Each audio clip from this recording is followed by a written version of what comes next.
Right, let's take you to the Eastern Cape now, where the Liquor Board in that province is urging communities to report outlets allowing underage drinking. It's implementing measures to prevent a reoccurrence of the Mgwebi Tavern incident. Meanwhile, specialist police teams have been deployed to investigate the deaths of the 21 teenagers. So far, alcohol poisoning and overdoses have so far been ruled out, but methanol was detected in their bodies and blood. Let's discuss some of these interventions with Mgwebi Msiya from the Eastern Cape Liquor Board. He joins us now virtually. Mr. Msiya, thank you very much for your time here on All Angles. This, of course, comes as a result of the tragedy that took place at the Mgwebi Tavern about a month ago. Just tell me, how important is it that you get support from the community to be able to close down on these establishments that are illegally selling alcohol to underage youth?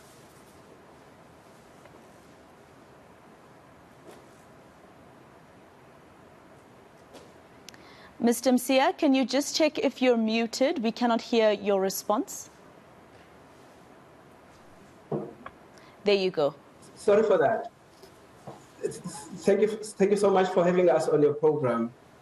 Look, what we've been saying subsequent to what happened at Mgwebi is that we're having quite a few number of liquor inspectors. And it's only the communities that can assist us to clamp down on the non-compliance by the liquor traders in the province.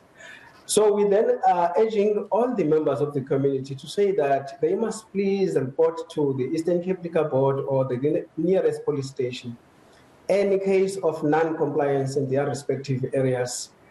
Because, our view is that these liquor outlets are within the communities. Members of the communities experience all the wrongdoings from, almost every day by the liquor traders. So we're saying, please report this, don't keep quiet. Don't turn your eye away whenever you see, a liquor outlet allowing young people into the establishment. A liquor outlet selling beyond the regulated, hours.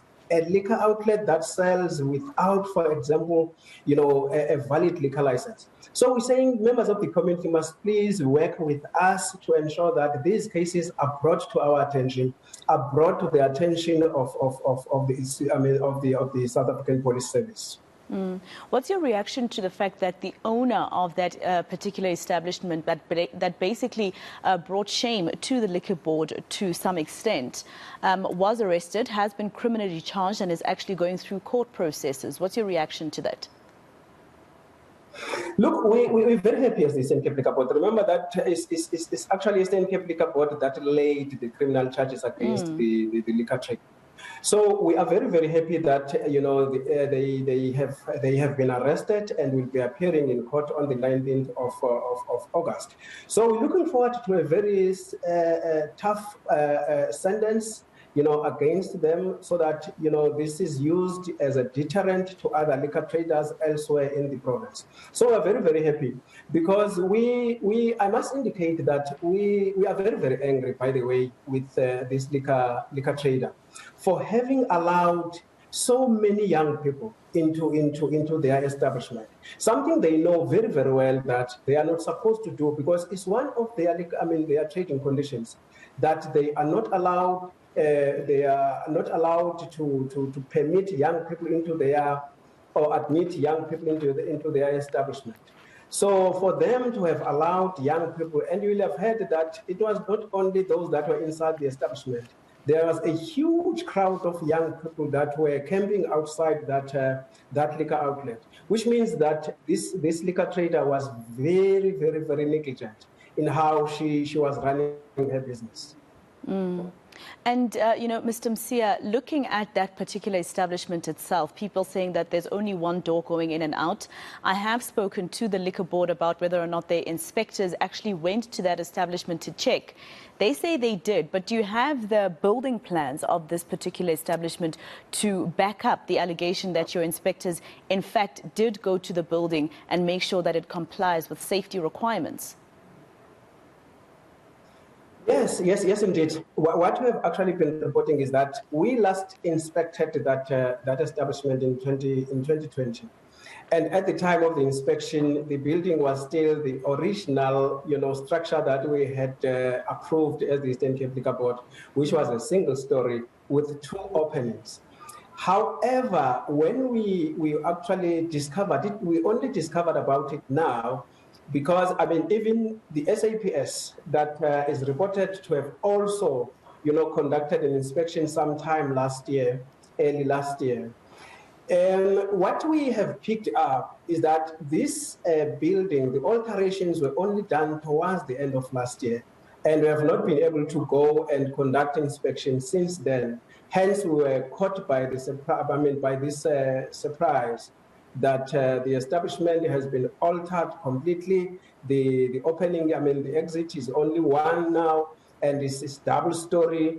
And that was never brought to our attention, by the way, that, they have altered the original structure that we had approved, nor has it been approved by the municipality. That alone is a huge non-compliance by this liquor trader, and we're very, very angry with her. Of course, I think the parents might actually tell you that they are very, very angry as well. Just lastly, Mr. Msiya, in terms of the case going forward, you said that you want it to be used as a deterrent. But what's your take on this debate by South Africans that too many liquor outlets are available in communities where actually the youth should be given more structures of empowering them? I know you can't give those structures, but what's your take on the fact that South Africans are saying maybe the liquor board should look at how many of these liquor outlets they actually approve in certain areas or in certain radiuses, in terms of making sure that at least there would be less of them at a time, instead of finding 20 liquor outlets in one street, for instance. What's your response to that? I know economically there's people who want to make money and put food on the table, but what is your response to people saying maybe the liquor board should look at a radius of an area and conclude that we only have this threshold when it comes to actually giving these licenses in particular areas? We absolutely agree with the sentiment that indeed there is a proliferation of liquor outlets throughout, in all the communities. And we have received complaints about, these increasing numbers of liquor outlets throughout. And the problem is compounded by those that even decide to sell without even, attaining a liquor license. So we really understand where, the community members of the community come from in terms of the number of the liquor outlets within their respective areas. However, I must indicate that as the eNCA Liquor Board, we are very glad that we have reviewed our act. It is something that we're seeking to address through this new act, where from now, when we start to implement the act, which is something that is likely to happen before the end of this year, that will no longer issue a liquor license to an establishment that is not zoned. So it means all our licenses will be in zoned areas. We will have to receive a zoning certificate from the municipality. But again, we are going to manage the issue of distance between the liquor outlets. Now, we'll not issue a liquor license to an outlet that is less than 1 kilometer to another liquor outlet. So we're trying to manage the concentration of liquor outlets in our communities. So we'll ensure that, from now going forward, we only issue liquor licenses to liquor outlets that are 1 kilometer apart from each other.